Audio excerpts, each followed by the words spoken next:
It's Wednesday, September 4. In the headlines in local news, Digicell to end 2G service at midnight on September 4. GoFundMe launched to raise funds for veteran gospel artist Lieutenant Stitchie.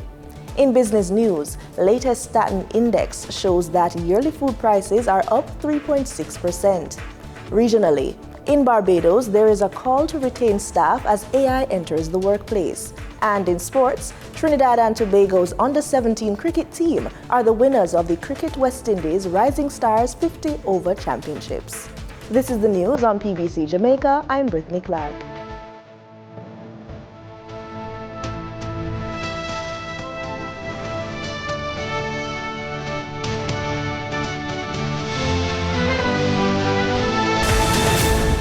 Telecom provider Digicell announced that its 2G network will be shut down at midnight on September 4, affecting push-button phones commonly known as bangers. Head of Communications and Corporate Affairs at Digicell, Elon Parkinson, shared the news. We extended the decommissioning date to September 4. Which is tomorrow. We'll be turning it off for sure, tomorrow. And we extended the decommissioning date primarily because we had some technologies that were relying on the 2G network that had not fully migrated, and then just needed a little bit more time, because you'll appreciate that 2G network not only deals with basic voice calls and text messages, SMS, but it also deals with controlling, gate systems in some cases, like apartment complexes. They run on the 2G network. They rely on the 2G network for when you drive up to a gate and you enter a code, all of that. So we had a couple of customers who just needed a little bit more time, and we decided to extend. Mr. Parkinson warns the shutdown will impact point-of-sale machines and vehicle trackers that rely solely on Digicell's 2G network. You will see no bars on your phone. You won't be able to pick up a network at all. And that's simply because the signal is not there. It's like taking a radio into an area where there is no radio signal. Then you won't pick up any radio. There will be no 2G signals in Jamaica as of midnight tomorrow, and as such, you won't be able to connect to a 2G network anymore. Digicell began informing customers about the upcoming 2G network shutdown 18 months ago. According to Parkinson, thousands of customers have since taken advantage of the company's offer of a complimentary device upgrade. Longtime gospel artist Lieutenant Stitchie, born Cleve Leng, has suffered a severe brain hemorrhage that has left him unresponsive. His wife, Sophia Leng, has launched a GoFundMe page to raise US $100,000 that will enable the family to house the artist in a long-term care facility where he can receive rehabilitative care. The fund has so far raised US $1,420 of the amount. The artist has been a part of dancehall and later the gospel arena for more than 40 years. He recorded his first song in 1983. Northeast St. Anne Member of Parliament, Marcia Smith, has resigned with immediate effect. The reason for the resignation has not been specified. Earlier this year, Smith was replaced as constituency chairman in Northeast St. Anne by Senator Matthew Samuda. Smith's resignation as MP for the constituency comes after serving 4 years in the post. The subsequent by-election was announced by Prime Minister Andrew Holness at Wednesday's post-cabinet press briefing. At a later stage, I will announce a new appointment for Marcia, who has excellent skills and experience in industrial relations matters. Today, I am announcing that a by-election will be held in the constituency of Northeast St. Anne. The nomination day will be September 11th, 2024, and the election day will be September 30th, 2024. Being mentally well means that your mind is functioning in your best interest. You are able to think, feel, and act positively, overcoming daily adversities. The new academic year has started, and students, parents, teachers, and other stakeholders in the education and related sectors might face some challenges that can affect their mental health. Here are a few useful tools to maintain your mental health. No one is exempt from the ebbs and flows of life, whether young or old. Coping with the various challenging circumstances that confront us all requires mental fortitude and the support of people who can help us cope with the mental strains. This is especially important for children and adolescents faced with mental stresses. To say you have mental challenges doesn't mean you are mad, crazy, or have lost your mind. It simply means that there is a mind-boggling hurdle that you need to get past, stress you need to overcome, or a balanced mental state you need to cultivate. Now, in today's society, our data reveal that many children experience trauma through adverse child experiences, which can really have a profound effect on their mental health. And these include stuff like bullying, domestic violence, academic stress. The teenage years represent a transitional period, and teenagers can experience what is recognized as the Erikson stages of development for the human being as identity versus role confusion. This is one of 8 stages of psychosocial development, and strong family bond and support is necessary to avoid the undesirable. When teenagers come out of the earlier stages of industry versus inferiority, that is when the little children are now seeking to find a little identity in their crafts and so forth. If you don't have strong family bonds that ground you going into the teenage years, you're lost for who you are. Those family bonds that would lead to the creation of teenagers knowing where they're coming from as they grow into their adulthood. Identity versus confusion, our teenagers significantly need that guidance and that basis into who they are. And if they don't have it, you will see confusion. Note immediately after is intimacy versus isolation. The natural inclination to move into the stages that will eventually lead to the continuity of the generation and of family. But if you don't know who you are, you're going to be lost with intimacy versus isolation. In the absence of good family guidance and a sense of belonging, children and teenagers are likely to welcome any environment and the influence of just about anyone with whom they come in contact, which might not be desirable. This happens increasingly in the social media space. So in that social media space, just like everywhere else, we need to parent. We need to guide. We need to be aware. If your child is preparing to go out there and play a football match or a cricket match or go and do an exam, you're aware of it because that's where they're spending their time. Likewise for social media. We have to get a grasp on social media. We have to put the guidance, we have to increase the awareness as to what is happening in our spaces as we enable connectivity. We need to enable safety. Recognizing the gravity of the mental burden children and teens can face, government, through the Ministry of Health and Wellness and other agents of the state, are providing support. They are promoting conversations around mental wellness and reaching out to help children understand their emotions and address any mental health challenges they may be facing.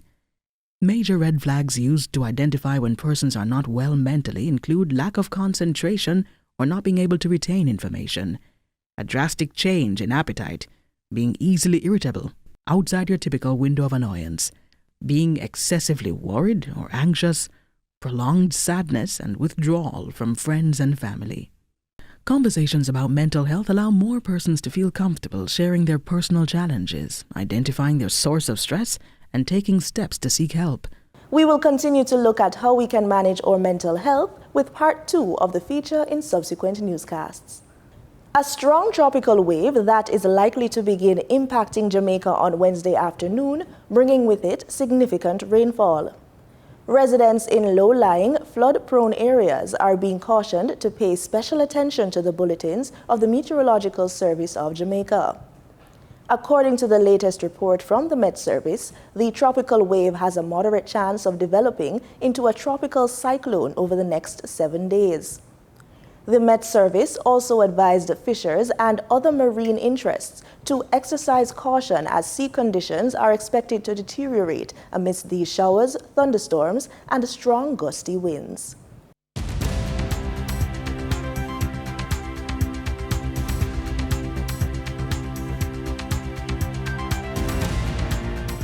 In the business report, consumers paid an average 3.5% more for food and non-alcoholic beverages for the 12 months to April this year.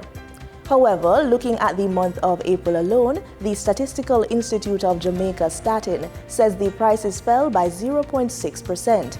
Compared to March 2024, food prices fell marginally by 0.7%. Statin says the main contributor to the decline was a 3.7% fall in the cost of vegetables, tubers, plantains, cooking bananas, and pulses. On the other hand, non-alcoholic beverages increased by an average 0.4%. Two notable companies have declared the intention to pay dividends to investors. Limners and Bards Limited has advised that a board meeting is to be held on September 12, 2024, and an interim dividend payment will be considered. Trans-Jamaican Highway Limited has advised that at a meeting of its board to be held on September 11, 2024, an interim dividend payment will be considered. Up next, market news from Jamaica Stock Exchange with Denise Williams. During trading for the period of September 3, 2024, the following companies represent the top 3 most active stocks that investors bought and sold on the Jamaica Stock Exchange. Gas station and automotive fuels distributor Regency Petroleum Company Limited with 18,170,970 units represented 38.53% of the market value in terms of sales. International supermarket chain and wholesale food distributor Deramon Trading Company Limited with 7,358,165 units represented 15.60% of the market value in terms of sales. Toll road operator Trans-Jamaican Highway Limited US dollar shares with 6,129,667 units represented 13% of the market value in terms of sales. Moving from the money moves of investors, executives, and companies on the stock market, we turn to the Forex market. On September 3, 2024, the Bank of Jamaica reported that US $64.70 million was bought from Forex traders, while US $72.30 million was sold to Forex traders. Buying directly from the Bank of Jamaica, foreign currency traders sold the US dollar for $158.27 and bought the US dollar for $157.01. The difference between the buy and sell rate was $1.26, which represents a profit for Forex traders for every US dollar traded. Canadian Forex traders earned a trading profit of 46 cents from transactions at the Bank of Jamaica. The Canadian dollar was sold at $116.01 and bought for $116.47. For traders looking at the British pound, they pocketed a profit of $3.04, selling it for $205.36 and buying it for $202.32. In our credit report tip of the day, we continue to look at recovering from the back-to-school spending dent in your wallet or purse. Remember, we want you to rebuild your credit score and prepare for your next financial milestone, whether it's buying a car, renovating your home, or qualifying for a mortgage. Now, what we suggest is that you monitor your credit report.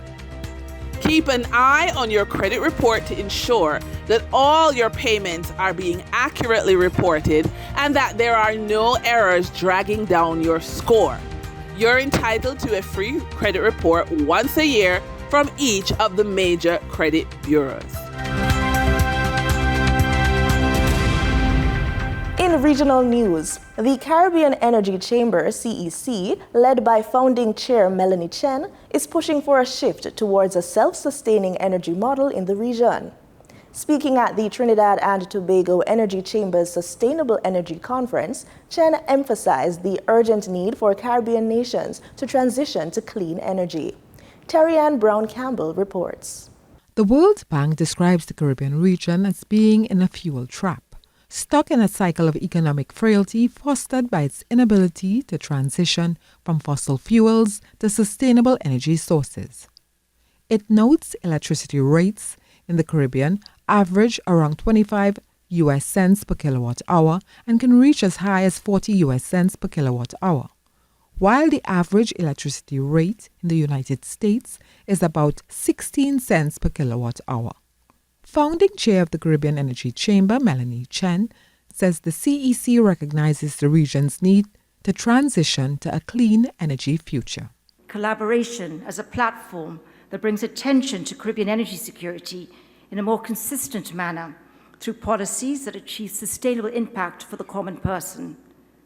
Collaboration to see tangible solutions to the challenges of the energy transition facing the Caribbean as an opportunity to work with all potential partners for the region's future.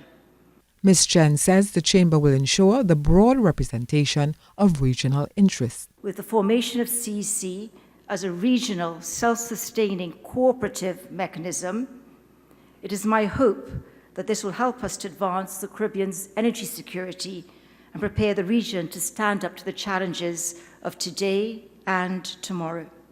One of the aims of the Chamber is bringing together diverse voices from across the entire energy spectrum, encompassing both public and private stakeholders.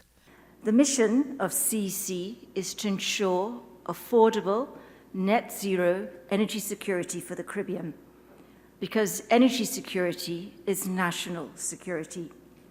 At CEC, we understand it will take a series of step changes and an energy transition to achieve this goal. Ms. Chen says the CEC is taking tangible steps to help ensure the region's energy future. There are areas of the Caribbean where there are surplus amounts of technical and other capacities which can be deployed immediately. CEC has therefore developed an online mechanism to allow Caribbean governments and other relevant agencies who need resources to be able to access the pool of technical, legal, and financial resources that are available in the Caribbean. Headquartered in St. Lucia, the CEC is at work in a number of different areas, including an engineering pilot project with Grenada and Trinidad and Tobago. I am Terry Ann Brown Campbell, and this is Evolving Energy.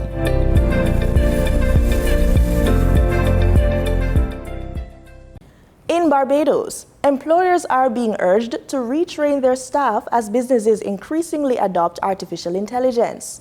The call comes from Nicholas Roberts, president of the Human Resource Management Association of Barbados, during the launch of this year's Human Resource Management Conference.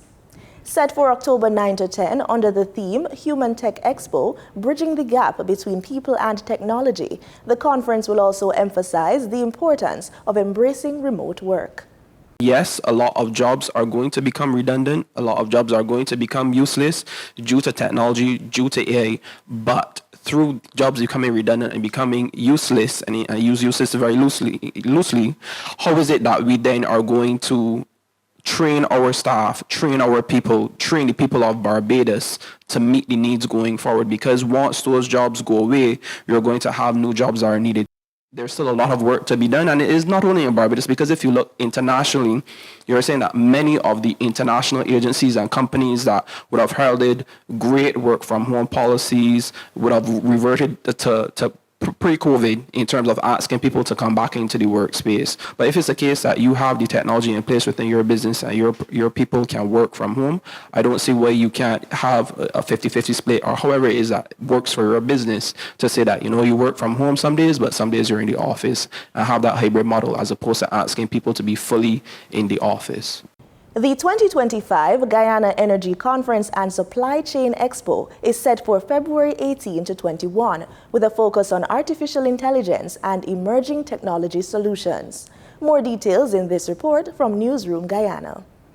The 2025 Guyana Energy Conference and Supply Chain Expo is set to be our most impactful yet, serving as a critical platform for advancing discussions on sustainability, innovation, and inclusive growth.